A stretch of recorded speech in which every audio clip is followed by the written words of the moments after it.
Hey guys, welcome back to more AFK Arena. In today's video, we're checking out the new Celestial. He's a warrior, strength-based. His name is Thanos. If I said that right, probably didn't, but hey, I always say I'm wrong. But once again, really sick design. I love the look of it. I think they're doing a really good job at actually making unique playstyles for heroes, considering how many they have in the game. This guy's got another unique playstyle, which I really like the look of. So let's check out his skills. So his ultimate. At the start of battle, he consumes 35% of his current health to receive damage reduction of 40%. This damage reduction will gradually diminish over the next 15 seconds to 10%. He cannot move during the battle, but he can change his normal attacks according to the distance from the target, and gains permanent immunity against knockback and knock-up effects. When using his skill actively, he inflicts 260% attack rating damage to surrounding enemies within a certain area and disables them from to move for the following 3 seconds. If there is a pillar of sin, which we'll talk about in his next abilities, on the field, each pillar will have the same effect on surrounding enemies. So it'll pulse out from him and it'll also pulse out from these pillars. If a target is attacked with the ultimate skill repeatedly, the damage they receive each time will be increased by 15%. Now we jump onto this one, Divine Punishment. Passive. Whenever an allied hero has suffered cumulatively damage equal to 20% of their max health, he drops a pillar of sin behind the enemy that last dealt damage to the allied hero. It inflicts damage equal to yada yada of his attack rating, and enemies within a certain area and interrupting their attacks. So interrupt as well, which isn't too bad. It's not as good as a stun, but it is an interrupt. These effects can only be triggered once every 5 seconds for each allied hero. So if 2 allies drop really quick, to my understanding, he'll just drop 2 straight away. There can only be a maximum of 3 pillars of sin on the field at one time. A newly created pillar of sin shatters other pillars nearby or beyond the maximum number. So if you're dropping a 4th, it'll destroy another one. Dealing damage equal to 200% of his attack rating against enemies within a certain area, and stun them for 1.5 seconds, and that does go up to 2 seconds with skill ups. Man, there's some long abilities in the game now to read. Wow. Okay, next one. Oathbearer's Strike.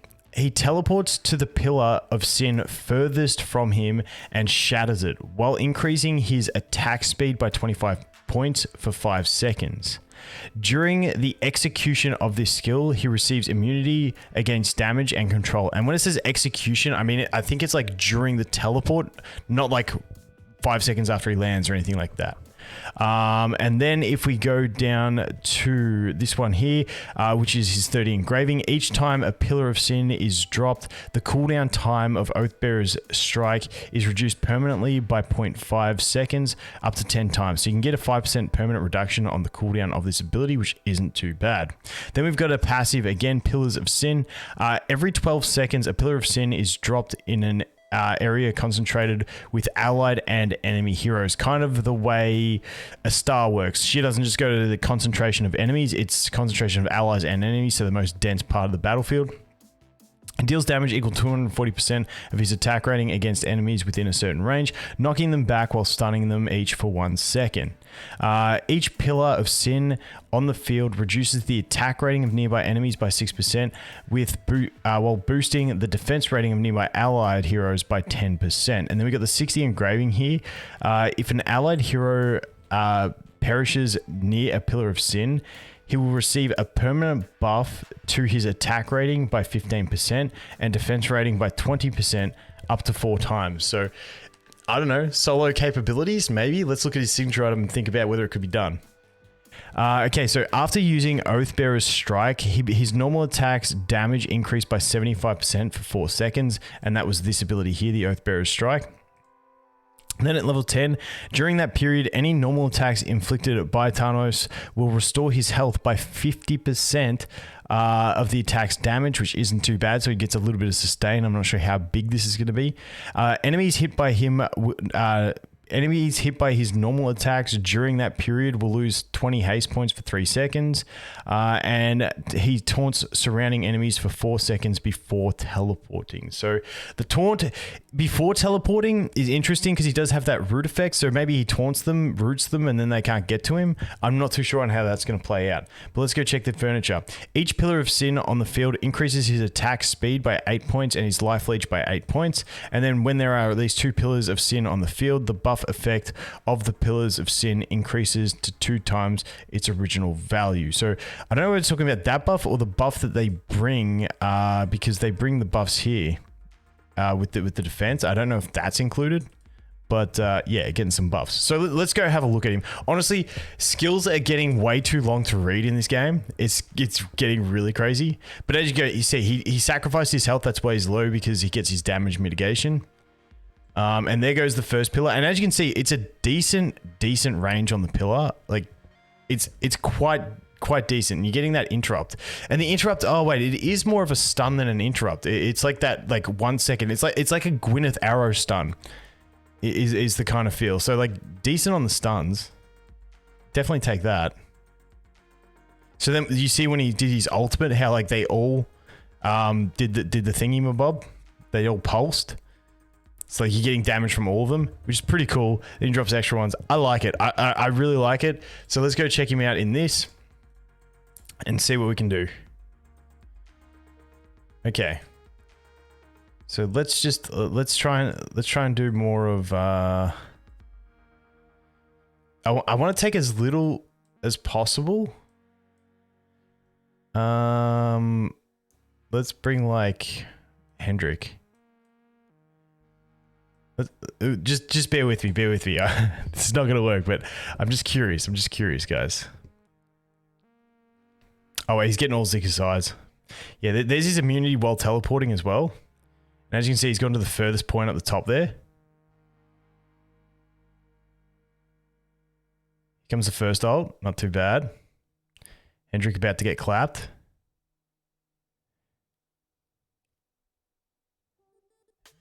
Can he survive? I don't think he's going to survive, guys. We want more fodder allies to die. It's something I cheesily want to test. But let's go over here. Let's just test him for some damage and stuff. So let's actually bring tank. And then honestly, I don't even care about the last. Like, let's just do you and you. Like, let's just try and let him do the damage. See what happens. Take a look. Whoop, slow it down a little bit. So where is he? He hasn't teleported yet. There he is. Yeah, he's at the top right. I guess he taunted, so he's getting all that aggro. I don't know. Is the taunt going to be a negative for him, or is it going to be a positive? I'm not too sure.